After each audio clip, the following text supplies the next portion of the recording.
چاند گرہن جو کہ پاکستان میں ہونے جا رہا ہے 3 مارچ کو، اور یہ کتنا خطرناک ہوگا۔ خواتین جو حاملہ خواتین ہیں ان کے لیے کیا احتیاطی تدابیر ہیں، اور اسلام اس بارے میں کیا کہتا ہے، اور سائنس اس بارے میں کیا کہتی ہے، تو یہ سٹارٹ کب ہوگا اور یہ ختم کب ہوگا، یعنی اس کا ٹائم کیا ہوگا وہ بھی، اور جو حاملہ خواتین ہیں وہ کیا احتیاط کریں، اس بارے میں بھی انشاءاللہ تعالی نبی پاک صلی اللہ علیہ وآلہ وسلم کی حدیث پاک سن لیجئے۔ آپ علیہ السلام نے فرمایا کہ چاند گرہن جو ہے، چاند اور سورج، یہ اللہ تبارک و تعالیٰ کی نشانیوں میں سے 2 بڑی نشانیاں ہیں۔ تو تم جب بھی چاند کو یا سورج گرہن دیکھو تو تم اللہ تبارک و تعالیٰ کا ذکر کرو، یعنی اللہ تبارک و تعالیٰ کی تعریف بیان کرو۔ تو ابو داؤد شریف میں بھی روایت موجود ہے کہ ام المؤمنین حضرت عائشہ صدیقہ رضی اللہ تعالیٰ عنہ سے روایت ہے، نبی پاک علیہ السلام نے سورج اور چاند دونوں میں سے کسی کو جب گرہن لگتا ہے تو وہ کسی موت کی وجہ سے نہیں ہوتا،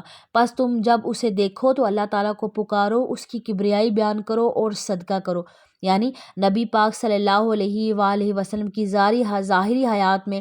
آپ علیہ السلام کے صاحبزادے حضرت ابراہیم علیہ السلام کا جب وصال ہوا تو بعض لوگوں نے کہا کہ چونکہ اللہ کے نبی کے صاحبزادے کا وصال ہوا ہے تو اس وجہ سے اس لیے سورج کو گرہن لگ گیا ہے۔ تو آقا کریم صلی اللہ علیہ وآلہ وسلم نے نماز ادا کرنے کے بعد سورج گرہن کی نماز ادا کی، اس کے بعد خطبہ ارشاد فرمایا، اور اس میں فرمایا کہ یہ سورج اور چاند یہ اللہ تعالیٰ کی 2 بڑی نشانیاں ہیں جس سے اللہ تعالیٰ اپنے بندوں کو ڈراتا ہے، بس تم اسے دیکھو تو اللہ تعالیٰ کی طرف رجوع کرو، نماز ادا کرو، صدقہ و خیرات کرو۔ یہ کسی کی موت اور حیات کی وجہ سے چاند گرہن نہیں ہوتا، یعنی یہ اللہ تعالیٰ کی 2 بڑی نشانیاں ہیں، اور چاند اور سورج کے گرہن سے اللہ تعالیٰ اپنے بندوں کو ڈراتا ہے۔ تو ہمیں اس وقت عبادت کرنی چاہیے، توبہ استغفار کی کثرت کرنی چاہیے، اور وہ لوگ جو سورج اور چاند کی پوجا کرتے ہیں، سورج کی اور چاند کی پرستش کرتے ہیں، اس کی عبادت کرتے ہیں، ان کے لیے ایک بڑا میسج ہوتا ہے کہ جس کی تم پوجا کرتے ہو، جسے تم اپنا معبود مانتے ہو، اس کا بھی کوئی رب ہے، یعنی ان کو بھی گرہن لگ چکا ہے، ان کا بھی کوئی چلانے والا، ان کا نظام بھی رب ہے، اور وہ صرف رب اللہ تعالیٰ ہے۔ اور سورج کو جب بھی گرہن لگ جائے تو اس کا یہ مطلب نہیں کہ کوئی کسی کی موت کی وجہ سے ہے یا کسی کی حیات کی وجہ سے، اس سے اس کا کوئی تعلق نہیں ہے۔ اللہ تبارک و تعالیٰ جو حقیقی رب ہے صرف اسی کی عبادت کرنی چاہیے، وہی عبادت کے لائق ہے، اور وہ اللہ تعالیٰ وحدہ لا شریک ہے۔ تو اللہ تعالیٰ کی 2 بڑی نشانیاں ہیں، اللہ تعالیٰ اس سے اپنے بندوں کو ڈراتا ہے، باقی اس سے اس کا کسی موت کا یا پریشانی کا کوئی تعلق نہیں ہے۔ تو نبی پاک صلی اللہ علیہ وآلہ وسلم کی حدیث پاک آپ نے سن لی۔ تو اب پاکستان میں یہ چاند گرہن جو ہے یہ کس وقت شروع ہوگا، کون سی تاریخ کو شروع ہوگا، اور کب اس کا عروج ہوگا، اور چاند گرہن یہ ختم کب ہوگا۔ تو محکمہ موسمیات کی کچھ رپورٹس کے مطابق کہ محکمہ موسمیات کے رواں سال کا جو پہلا مکمل چاند گرہن ہے وہ پاکستان میں جو ڈیٹ ہے وہ 3 مارچ کو ہوگا، اور محکمہ موسمیات کے مطابق پہلا چاند گرہن یہ مختلف ممالک میں اور مختلف شہروں میں یہ دیکھا جا سکے گا، اور پاکستان میں چاند گرہن کا آغاز دن کے 1:44 پر ہوگا، اور محکمہ موسمیات نے بتایا کہ دن 2:50 پر چاند کو گرہن لگنا شروع ہوگا، یعنی 2:50 پر چاند کو گرہن لگنا شروع ہوگا، اور شام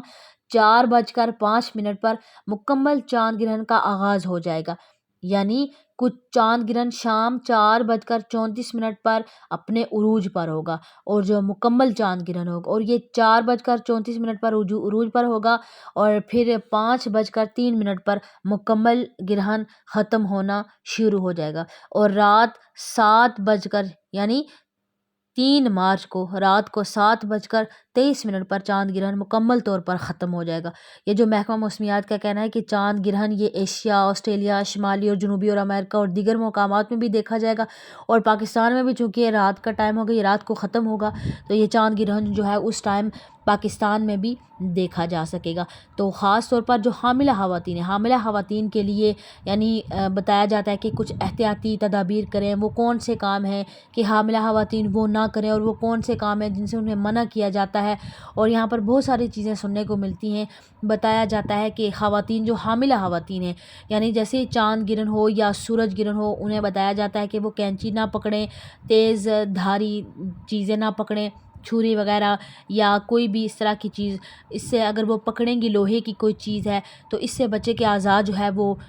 کٹے ہوئے ہوں گے، ہونٹ کٹا ہوگا یا بچے کا کوئی کان کٹا ہوگا، بچہ پیدا ہوگا اور جسم کے کسی اعضاء کو جو ہے وہ نقصان پہنچے گا، یا پھر اسی طرح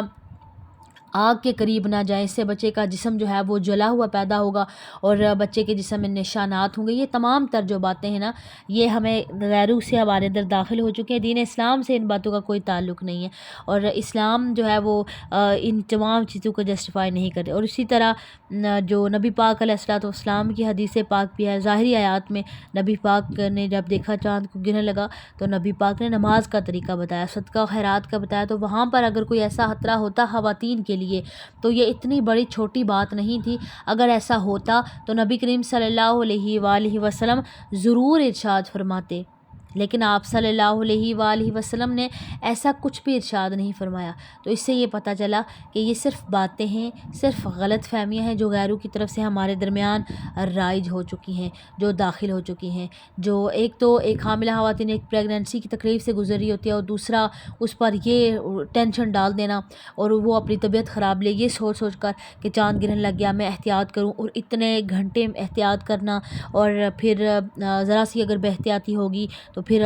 یہ جو بچوں میں نقص ہوتا ہے نا، یہ نیچرل اللہ کی طرف سے ہوتا ہے، یہ انسان کا اس میں کوئی وہ بس نہیں ہوتا کہ کسی انسان کی وجہ سے ہوا یا چاند یا سورج گرہن کی وجہ سے ہوا۔ یہ اللہ تعالیٰ کی بڑی نشانی ہے، اللہ تعالیٰ اپنے بندوں کو اس چیز سے ڈراتا ہے، اس کا اس چیز سے کوئی تعلق نہیں ہے، یہ بات ذہن میں یاد رکھیے گا انشاءاللہ تبارک و تعالیٰ۔ اللہ پاک ہمیں عمل کرنے کی توفیق عطا فرمائے۔ السلام علیکم ورحمۃ اللہ وبرکاتہ۔